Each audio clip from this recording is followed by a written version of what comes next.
Hello. नमस्कार साथियों, स्वागत है आप सभी का इतिहास एकेडमी। और दोस्तों, आज हम एक बहुत ही महत्वपूर्ण क्लास की बात करने वाले हैं।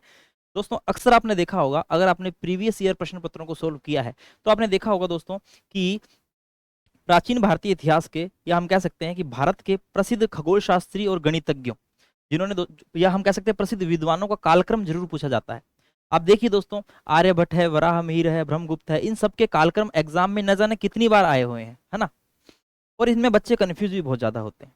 तो दोस्तों, मैंने कम से कम कुछ महत्वपूर्ण विद्वानों का कालक्रम तैयार किया है, और आज इस क्लास में हम उन्हीं के कालक्रम को जानेंगे। ठीक है, कुछ गुप्तकालीन विद्वान है, कुछ और अन्य महत्वपूर्ण विद्वान है ना। हम उन्हीं के कालक्रम को जानेंगे, बिकॉज दोस्तों एग्जाम के पॉइंट ऑफ व्यू से इंपॉर्टेंट है। और ऐसा नहीं है कि पहले पुराने प्रश्न पत्रों में एक या दो बार ही पूछा गया, बहुत बार पूछा गया। ठीक है, तो कंफ्यूज नहीं होना है। आइए दोस्तों, शुरू करते हैं। ठीक है, और कुछ महत्वपूर्ण अगर विद्वान है तो उनके बारे में भी जान लेंगे। चलिए, तो देखिए देखिए दोस्तों, विज्ञान एवं नीति शास्त्र के संबंध रखने वाले कुछ महत्वपूर्ण विद्वानों का कालक्रम। देखिए, इस कालक्रम के अंदर दोस्तों हम देखते हैं सबसे पहले पिंगल मुनि, जिनका जो कालक्रम है वो 400 ईसा पूर्व के आसपास माना जाता है। ठीक है, 400 ईसा पूर्व के आसपास माना जाता है, याद रखिएगा। ठीक है, और दोस्तों इसके बाद में दोस्तों हम देखते हैं आर्यभट्ट प्रथम।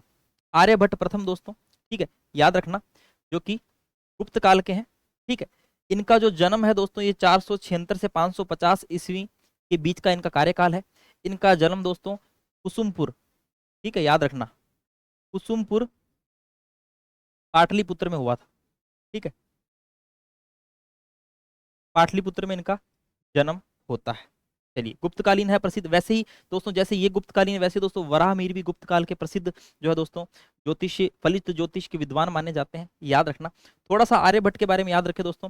आर्यभट्ट जो है, इनका जो महत्वपूर्ण योगदान है, इन्होंने एक ग्रंथ लिखा जिसका नाम है दोस्तों आर्यभट्टियम, है ना, आर्यभट्टियम। और आर्यभट्टियम जो ग्रंथ है प्यारे बच्चों, यह किससे संबंधित है? यह गणित से संबंधित ग्रंथ है। ठीक है, और दोस्तों इसके चार भाग हैं। इसके चार भाग हैं। आर्यभट्टियम के दोस्तों कितने भाग हैं? चार भाग माने जाते हैं। जैसे कि दोस्तों गणित पाद है, गणित पाद है, उसके बाद दोस्तों गोलापाद है। ठीक है, इसके अलावा दोस्तों एक और महत्वपूर्ण भाग है काल क्रियापाद। ठीक है, याद रखिएगा, काल क्रिया पाद। और एक महत्वपूर्ण भाग दोस्तों इसका माना जाता है क्या? दश गीतिका पाद। ठीक है, दस गीतिका पाद।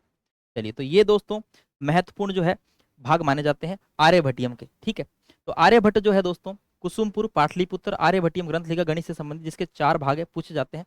ठीक है, बाकी दोस्तों चंद्र ग्रहण और सूर्य ग्रहण का जो वैज्ञानिक जो सिद्धांत है, विवरण जो है दोस्तों, वह भी कौन देता है, व्याख्या कौन करता है? आर्यभट्ट ही करते हैं। ठीक है, याद रखना, चंद्र ग्रहण व सूर्य ग्रहण, सूर्य ग्रहण के बारे में बताते हैं। ठीक है, ये बात याद रखिए। इसके अलावा दोस्तों बीज गणित के जनक माना जाता है किसे? आर्यभट्ट को माना जाता है, तो ये भी याद रखेंगे। ठीक है, बीज गणित के जनक, बीज गणित के जनक। ठीक है, इसके अलावा त्रिभुज का जो क्षेत्रफल है, त्रिभुज का क्षेत्रफल का निकालने का जो सिद्धांत है दोस्तों, वह किसने दिया था? वह भी आर्यभट्ट ने दिया था। शून्य का आविष्कार की बात करें दोस्तों, आर्यभट्ट ने। ठीक है, पाई का, हम दोस्तों पाई का माप देखते हैं दोस्तों 22/7, तो पाई का माप दोस्तों ये देते हैं। दशमलव पद्धति, ठीक है, दशमलव पद्धति के बारे में जानकारी दोस्तों ये देते हैं। तो हम भारत का पहला ऐतिहासिक खगोल शास्त्री इन्हें कह सकते हैं, भारत का पहला ऐतिहासिक खगोल शास्त्री हम इन्हें कह सकते हैं। चलिए दोस्तों, तो क्रम की बात कर रहे थे, तो सबसे पहले हमने पिंगल मुनि को जाना। ठीक है, 400 ईसा पूर्व का है। उसके बाद दोस्तों हमने आर्यभट्ट प्रथम, जिनका काल जो है दोस्तों वो 5वीं 6ठी शताब्दी ईस्वी का है। वराहमिहिर की बात करें दोस्तों, जो कि 6ठी शताब्दी के हैं। ठीक है, याद रखिएगा, वराहमिहिर। चलिए, इसके बाद दोस्तों ब्रह्मगुप्त, ब्रह्मगुप्त जो कि दोस्तों 598 ईस्वी के हैं। दोस्तों गुरुत्वाकर्षण के सिद्धांत के बारे में दोस्तों जानकारी देते हैं, याद रखना आपको। ठीक है, गुरुत्वाकर्षण, गुरुत्वाकर्षण के बारे में इन्होंने बहुत पहले ही बता दिया था। इसके अलावा दोस्तों भास्कर प्रथम है, 600 ईस्वी के है दोस्तों भास्कर प्रथम। और उसके बाद है दोस्तों लल, 8वीं सदी के दोस्तों लल माने जाते हैं। आगे देखते हैं दोस्तों नेक्स्ट, फिर है महावीर। महावीर जो है दोस्तों ये 9वीं शताब्दी के हैं, 850 ईस्वी। आर्यभट्ट द्वितीय दोस्तों 10वीं शताब्दी के हैं। ठीक है, याद रखिएगा, 10वीं शताब्दी। और उसके बाद दोस्तों भास्कर द्वितीय 12वीं शताब्दी के हैं। इनका जो कालक्रम है वो 1114 से लेकर 1186, ठीक है, 86 या 85 तक हमें देखने को मिलता है इनका कालक्रम, याद रखिएगा। इसके अलावा दोस्तों एक माधव का भी नाम आता है, माधव, जो कि दोस्तों प्रसिद्ध गणितज्ञ है और खगोल शास्त्री है, जो कि दोस्तों कहाँ से संबंधित है, जो कि केरल के हैं, ठीक है। इनका जो टाइम पीरियड दोस्तों वो 14वीं-15वीं शताब्दी माना जाता है, ठीक है, 14वीं से 15वीं शताब्दी, है ना, लगभग 1340 के आसपास से, तो 14वीं-15वीं शताब्दी जो है दोस्तों वो इनका कालक्रम माना जाता है माधव जी का, ठीक है। तो हम देखिए दोस्तों कालक्रम के दृष्टिकोण से पिंगल मुनि है, आर्यभट्ट प्रथम है, वराह मिहिर है, ब्रह्मगुप्त है, भास्कर प्रथम है, लल्ल है, उसके बाद दोस्तों हमने देखा महावीर है, आर्यभट्ट द्वितीय है और भास्कर द्वितीय है।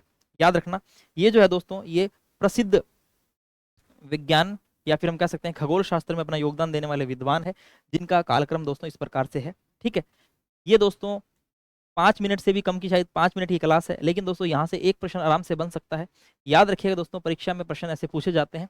चलिए, तो उम्मीद कर रहा हूँ दोस्तों आपको ये क्लास अच्छी लगी होगी, छोटी सी क्लास है ना। आज वैसे ही दोस्तों जो प्राचीन भारत का इतिहास है उसमें मैंने गुप्त काल के अंदर ज्ञान और विज्ञान का लेक्चर लिया था, तो उसके अंदर दोस्तों ये स्लाइड मैंने ऐड करी थी, तो मुझे लगा क्यों ना ये भी जो है यूट्यूब पर मैं शेयर कर दूं, क्योंकि दोस्तों ऐसे सीक्वेंस पूछे जाते हैं अक्सर, ठीक है। चलिए, तो मिलते हैं नेक्स्ट क्लास में, तब तक के लिए जय हिंद, जय भारत, धन्यवाद।